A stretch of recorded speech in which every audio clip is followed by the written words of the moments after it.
सभी भाइयों को मेरी तरफ से प्यार भरा नमस्कार। और मैं लेके आ चुका हूं आपके सामने यूपी पुलिस के टॉप क्वेश्चन। पेपर में दिखने वाले क्वेश्चन है, क्योंकि पहले भी मैंने कराया वही आया और अब की बारी ही जो मैं करा रहा हूं वही आएंगे आपके पेपर के अंदर। ये बात आपको ध्यान रखनी है, क्योंकि जो पढ़ाता हूं वो कम पढ़ाता हूं पर अच्छा पढ़ाता हूं। ये बात अपने दिमाग में बिठा लेना। जब पेपर दे के आओगे तो लगेगा कि जो पढ़ाया वही देखने को मिला है। तो मेरे स्टूडेंट, पहला क्वेश्चन देखो क्या कहता है। अकबर का प्रसिद्ध मकबरा जो सिकंदरा में, यह स्थान उत्तर प्रदेश के किस जिले में स्थित है? सिकंदरा है, ये उत्तर प्रदेश के कौन से जिले के अंदर है, ये आपको बताना है। मेरे स्टूडेंट, यहाँ से कहोगे मथुरा, आगरा, कानपुर, इलाहाबाद। चारों ऑप्शन में से मेरे स्टूडेंट सारे उत्तर देने की कोशिश करेंगे और आखिरकार आपका उत्तर क्या आएगा। तो आप सभी जो भी स्टूडेंट ऑप्शन नंबर यहाँ से बी की ओर जा रहा है, आगरा, वो बिल्कुल सही रहेगा इस क्वेश्चन के अंतर्गत। आगे बढ़ो क्वेश्चन नंबर 2 की ओर। उत्तर प्रदेश के किस जिले में न्यूनतम अनुसूचित जनजाति है? ऐसा कौन सा जिला है जिसके अंतर्गत न्यूनतम का मतलब होता है कम, अनुसूचित जनजाति रहती है? उस जिले के बारे में आपको बताना है।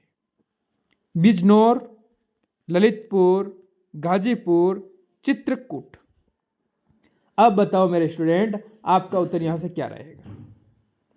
बिल्कुल, जो मित्र चित्रकूट यानी ऑप्शन नंबर बी की ओर, डी की ओर जा रहा है, वो बिल्कुल सही और सटीक रहेगा। आगे बढ़ जाओ। राज्य में अनुसूचित जनजाति की संख्या जनसंख्या का कितना प्रतिशत है? आपको ये बताना है राज्य में अनुसूचित जनजाति की जनसंख्या का कितना परसेंट है। जैसे कि कोई चीज़ 100% होती है, सभी स्टूडेंट को पता है, उसका कितना परसेंट है ये आपको बताना है। तो आप सभी कहोगे कि सर इसका है 0.06%। ऑप्शन नंबर सी हमारा बिल्कुल सही और सटीक उत्तर यहाँ पर हो जाएगा। आगे बढ़ो। उत्तर प्रदेश में भोटिया जनजाति किस क्षेत्रों में निवास करती है? भोटिया जो जनजाति हैं उत्तर प्रदेश के कौन से एरिया या कौन सा क्षेत्र है वहाँ पर निवास करती है, अपना घर बनाकर वहाँ पर रहती है? मैदानी क्षेत्रों में, पर्वतीय क्षेत्रों में, तराई क्षेत्रों में, पठारी क्षेत्रों में। अब यहाँ से मेरे स्टूडेंट अपना उत्तर क्या है जल्दी से बताने की कोशिश आप सभी करेंगे। बिल्कुल पर्वतीय क्षेत्र। मेरे स्टूडेंट ऑप्शन नंबर यहाँ से बी हमारा बिल्कुल सही है। आगे बढ़ो। अगला क्वेश्चन, निम्न में से कौन सा जोड़ा सुमेलित होता है? सुमेलित का मतलब है सही है। मेरे स्टूडेंट, यहाँ से कौन सा सही है, यानी अगर यहाँ से सही कौन कौन सा है जैसे आपको बताना है। देखिए, जल्दी से बताएंगे आपका उत्तर क्या रहेगा। तो आप यहाँ से कहोगे ऑप्शन नंबर ए भी सही है, बी भी सही है, सी भी सही है, यानी उपयुक्त सभी ऑप्शन नंबर डी यहाँ से आपका उत्तर हो जाएगा। आगे बढ़ो। उत्तर प्रदेश में न्यूनतम जनसंख्या वाली जनजाति कौन सी है? उत्तर प्रदेश में न्यूनतम का मतलब कम जनसंख्या। अभी एक और क्वेश्चन ऐसे आया था, क्या आया था वो देखना पड़ेगा वापस। एक सेकंड आप सभी रुकना।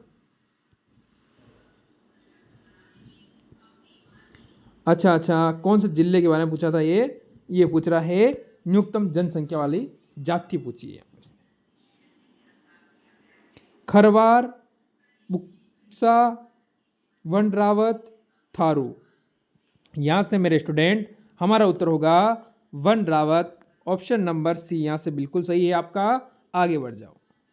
अशोक का 14वां शिलालेख प्राप्त था, कहाँ से हुआ था? 14वां शिलालेख के बारे में बात चल रही है, तो यहाँ से बताना अशोक के बारे में। अशोक कौन से वंश से था? मौर्य वंश का शासक था। अब आप सभी क्या कहोगे? कालसी में। कालसी का मतलब होगा मेरे स्टूडेंट ऑप्शन नंबर सी बिल्कुल सही रहेगा। आगे बढ़ जाओ।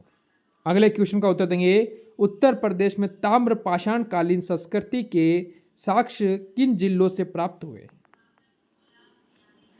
ये आपको बताना है। उत्तर प्रदेश में ताम्र पाषाण कालीन संस्कृति के साक्ष्य कौन से जिलों से प्राप्त हुए हैं? तो आपका उत्तर क्या है? सोनभद्र, लखनऊ, आगरा, मथुरा, मेरठ, सहारनपुर, इनमें से कोई नहीं। अब मेरे स्टूडेंट यहाँ से अपना उत्तर कोशिश करेंगे कि आप बिल्कुल सही दे सको। आप सभी कहोगे Meerut, Saharanpur, option number C बिल्कुल सही है। आगे बढ़ोगे 9 नंबर क्वेश्चन पर। प्राचीन काल में सूरसेन महाजनपद की राजधानी कहाँ पर थी? सूरसेन जो महाजनपद था मेरे स्टूडेंट, उसकी राजधानी कहाँ थी प्राचीन काल में, यानी पहले वाले काल में। तो आप सभी को पता है सूरसेन से अगर क्वेश्चन आता है तो आप जाओगे मथुरा। मथुरा का मतलब ऑप्शन नंबर यहां से हमारा स्टूडेंट कौन सा है? बी बिल्कुल सही होता है।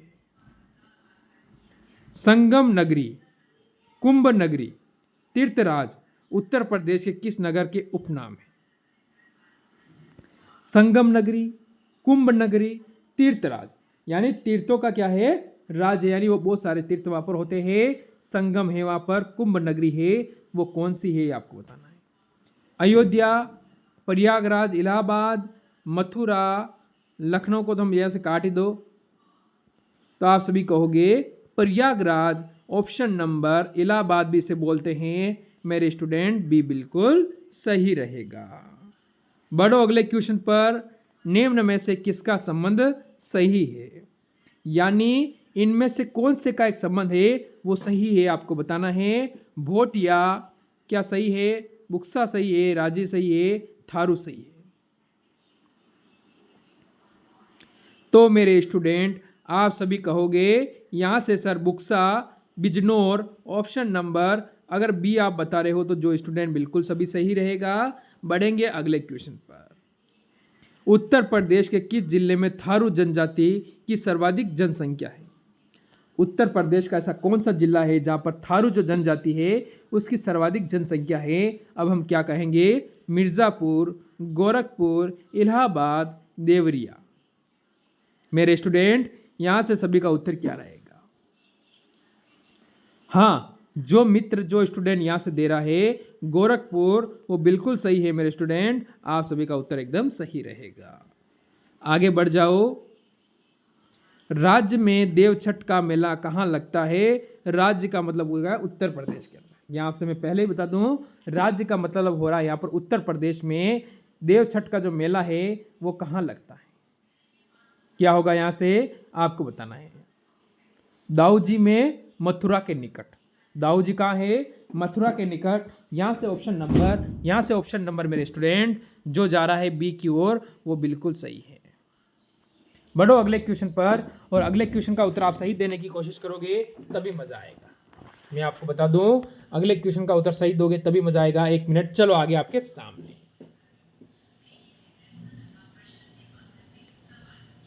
देखो, श्रृंगी रामपुर में श्रृंगी ऋषि का प्रसिद्ध मंदिर,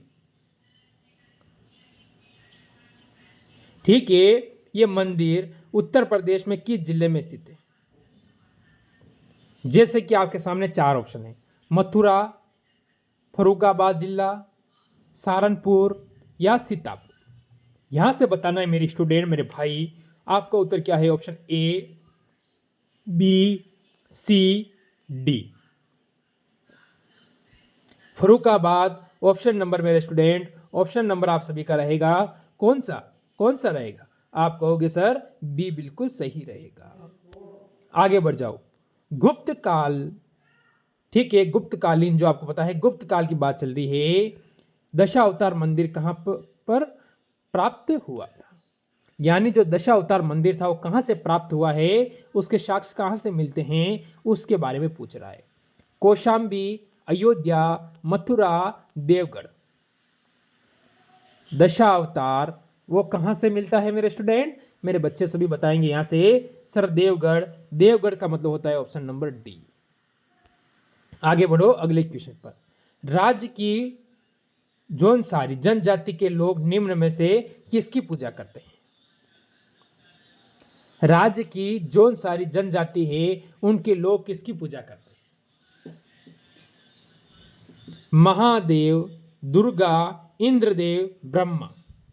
ये मेरे स्टूडेंट बताएंगे सारे कि यहां से हमारा उत्तर क्या रहेगा।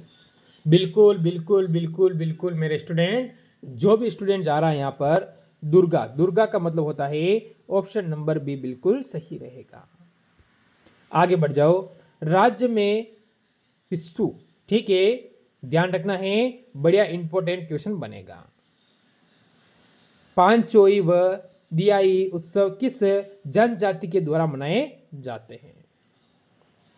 माहीगीर, राजी, सोनसारी, बेगा। क्या कहोगे मेरे स्टूडेंट, यहां से आपका उत्तर क्या रहेगा? तो जौनसारी, क्या रहेगा? जौनसारी, ऑप्शन नंबर सी बिल्कुल सही रहेगा। आगे बढ़ जाओ अगले क्वेश्चन पर। उत्तर प्रदेश में भगवान श्री राम की जन्मभूमि अयोध्या किस नदी के किनारे पर बसा हुआ है? मैं कहा था ये क्वेश्चन मोस्ट इंपोर्टेंट है। 22 जनवरी, कुछ याद आया? चलो आपको याद आ गया होगा। तो इसने कहा है कि उत्तर प्रदेश में, ठीक है, भगवान श्री राम की जो जन्मभूमि है अयोध्या, वो किस नदी के किनारे स्थित है, ये आपको बताना है। अभी यहां पर इंडिया गठबंधन का क्या है? सांसद है। आप सभी कहोगे गंगा, गोदावरी, सरयू, यमुना। थोड़ा यहां पर राजनीति का भी ध्यान रखना, क्योंकि यहां से अगर क्वेश्चन बन सकता है आपके पेपर के अंदर। सरयू, सरयू का मतलब होता है ऑप्शन नंबर सी बिल्कुल सही है मेरे स्टूडेंट। आगे बढ़ जाओ। निम्न में से किस स्थान की तीर्थ यात्रा अशोक ने की थी? यानी यहां से ऐसा एक स्थान है जहां की तीर्थ यात्रा अशोक ने की थी। अशोक महान को सभी जानते हैं, तो अशोक ने यहाँ की यात्रा की थी, ये आपसे पूछ रहा है। तो जैसे कि कपिलवस्तु, श्रावती, कुशीनगर, उपयुक्त सभी। तो मेरे स्टूडेंट उपयुक्त यानी ऑप्शन नंबर डी हमारा यहाँ पर बिल्कुल सही और सटीक उत्तर रहेगा, ऑप्शन नंबर डी। आगे बढ़ जाओ अगला क्वेश्चन। भुइया और बुनिया नामक जनजाति राज्य के किन जिलों में निवास करती है? महाराजगंज, सोनभद्र, महू, ललितपुर। अब मेरे स्टूडेंट यहां से अपना उत्तर देंगे कि यहां से जो हमारा उत्तर बनता है वो आखिरकार क्या बनता है। कोई स्टूडेंट बता सकता है कि यहां से आपका उत्तर क्या बनेगा, और सही उत्तर क्या बनेगा, सटीक उत्तर क्या बनेगा, बेहतर उत्तर क्या बनेगा? तो आप कहोगे सोनभद्र। सोनभद्र का मतलब है ऑप्शन नंबर बी। आगे बढ़ो अगले क्वेश्चन पर। उत्तर प्रदेश की किस जनजाति द्वारा माघ, खिचड़ी, गुड़िया, बजहर, होली त्योहार आदि मनाए जाते हैं?